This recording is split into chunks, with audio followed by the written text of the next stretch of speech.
مرحبا يا أصدقاء، سوف أحكي لكم اليوم قصة حقيقية تخطف الأنفاس. هي قصة نسلجان تاي التي أطلقوا عليها اسم المرأة الحديدية.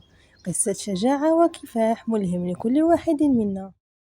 نسلجان كانت فتاة شابة مليانة حياة وطموحات، لكن في عمر صغير اكتشفت أنها مصابة بسرطان الدم، مرض قاسي جدا.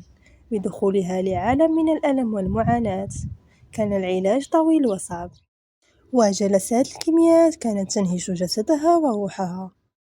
ولكن نسلجان قررت أنها لن تستسلم. عاشت كل لحظة بالقوة والعزيمة. خلال مرضها كانت توثق رحلتها بكل صدق عبر فيديوهات على السوشيال ميديا. كانت تبث الأمل، تضحك حتى في أصعب اللحظات، وترسل رسالة واضحة: الحياة تستحق المحاولة مهما كانت المعاناة.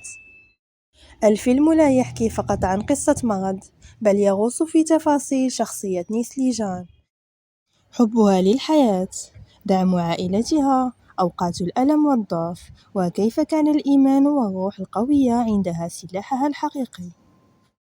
بطلة الفيلم هي الممثلة التركية ناز تشارلا، التي قامت بدور نيسلي جان تاي، وحلقت شعرها بنفسها لتجسيد معاناة الشخصية الحقيقية. قصة الفيلم تعلمنا دروس عظيمة: أن الإرادة ممكن أن تكسر كل القيود، وأن النجاح الحقيقي هو أنك تظل واقفا رغم كل الصعاب. قصة نيسلي جان ليست فقط عن مرض السرطان، هي عن القوة، الأمل والشجاعة. هل تعرفون أحد كافح مرض أو تحدى صعوبات؟ خلونا ندعم بعض ونتعلم من قصص الحياة الحقيقية.